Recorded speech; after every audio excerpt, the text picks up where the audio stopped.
ఈ అవినీతి అనకొండలు బీఆర్ఎస్ పార్టీని ఏదైతే డిస్టర్బ్ చేసిండ్రో వాళ్ళని మాత్రం ఏమన్నారు. ఈ ఇంటర్నల్ అండర్స్టాండింగ్ అనేది ఎక్స్పోజ్ కావాలి. రేపటి నుంచి నేను ఛాలెంజ్ చేసి చెప్తున్నా కదా, రేపటి నుంచి ఏం మాట్లాడతారు తెలుసా? ఈ మొత్తం బ్యాచ్లన్నిటికీ సోషల్ మీడియా బ్యాచ్లు ఉన్నాయి. వీళ్ళందరికీ బాగా చాలా చాలా బ్యాచ్లు ఉన్నాయి. వాళ్ళంతా రేపటి నుంచి ఏమంటారు? నన్ను ఒకళ్ళు బీజేపీ ఆపరేట్ చేస్తుంది అంటారు, ఒకళ్ళు కాంగ్రెస్ ఆపరేట్ చేస్తుంది అంటారు, ఒకళ్ళు రేవంత్ రెడ్డి చెప్తే మాట్లాడుతుంది అంటారు, ఇంకోళ్ళు బండి సంజయ్ చెప్తే మాట్లాడుతుంది అంటారు.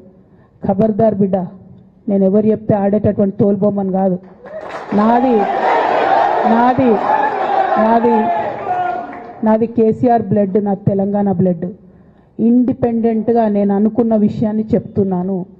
దానికి పొలిటికల్గా ఇబ్బంది అయినా కష్టమైనా నష్టమైనా నేనే భరిస్తా. కానీ దేవుళ్ళ లాంటి మా నాన్నను ఇవాళ సిబిఐ ఎంక్వైరీ చేసిండ్రంటే కడుపు రగులుకపోతా ఉంది ఒక బిడ్డగా. అందుకే చెప్తున్నా, ఇన్ని రోజులు చెప్పలే. ఆ మధ్యలో పోయినసారి నా కొడుకు గ్రాడ్యుయేట్ అయినప్పుడు వచ్చినప్పుడు నేను మా నాన్నకు రాసుకున్న లెటర్ లీక్ చేస్తే కూడా ఆ 70, 80, 90 రోజుల నాకు నరకం చూపిస్తున్నారు. ప్రతిరోజు సోషల్ మీడియాలో ఇష్టం వచ్చినట్టు రాపిస్తున్నారు. ఎప్పుడు వీళ్ళ పేర్లు తీసుకోలే, ఇష్టం వచ్చినట్టు ప్రెస్ వాళ్ళకు మాట్లాడుతూ చాలా విషయాలు చెప్తున్నారు. ఎప్పుడు వాళ్ళ పేర్లు తీసుకోలే.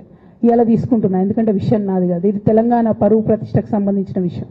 ఇలా దేశంలో ఏ మూలకు పోయినా ఎక్కడికి పోయినా కేసీఆర్ అంటే ఒక మహానాయకుడు, త్యాగం చేసిన నాయకుడు అని చెప్పి మాట్లాడతారు.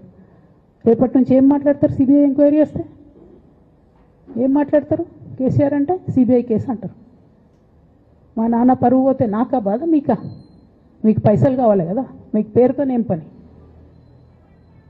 ఇంకా కూడా ఈ విషయాలు అర్థం చేసుకోకుండా, ఇంకా కూడా ఇటువంటి వ్యక్తుల్ని దూరం పెట్టుకోకుండా ఉంటే కేసీఆర్ గారి మీద సిబిఐ కేసు వేసేటటువంటి స్థాయికి వచ్చినాక ఏం పార్టీ ఉంటేంది పోతేంది.